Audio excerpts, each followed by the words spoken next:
Sri Lanka head coach Sanath sternly dismissed the recent allegations directed at him by the anti-corruption organization, insisting that his slate is clean and that he has never been implicated in any corrupt activities either in cricket or any other sphere. Speaking to the Daily Morning Sports, the ex-national skipper, who is currently on his maiden foray into international coaching, challenged those in the ACO to prove if he has ever been engaged in any acts of corruption in sports or otherwise. I was imposed with a sanction around 2018 by the ICC anti-corruption units, he said. The reasons for it as well known, and it was for me not cooperating with ACU officials at the time, and that incident is now water under the bridge. But these two people from the so-called ACU are leveling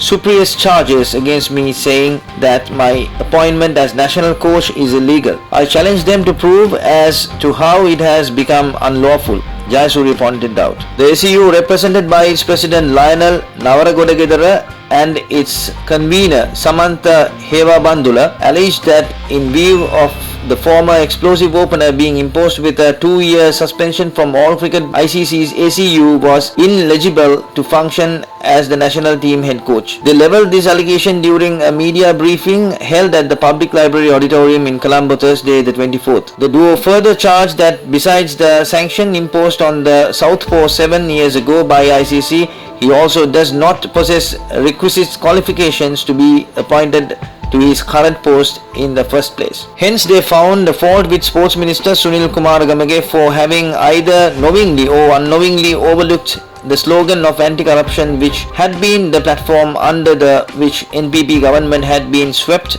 to power at national elections in 2024. Asked whether he was concerned with allegations directed at him by the two officials from the anti-corruption organization, Jayasuriya replied, saying that he has no time for disgruntled people who revel in throwing mud at their opponents. He added that if, as the ACO has alleged that his appointment was illegal, then it is their responsibility to substantiate their charges against him at the proper forum and not go before the smattering of media personnel and seek cheap publicity. The former Master Blaster also could not fathom as to why the ACU had waited all these years to go before the media over their concerns on him, and argued that along suggests that there is more to it that meets the eye. Jayasuriya, who is currently contracted with the Sri Lanka Cricket SLC, is due to expire at the end of the 2026 ICC Men's T20 World Cup to be co-hosted between India and Sri Lanka. However, could not be drawn on as to whether any outside force opposed to him functioning as the national head coach had orchestrated and allegations directed at him under the cover of ACU. The 1996 World Cup winner at the time of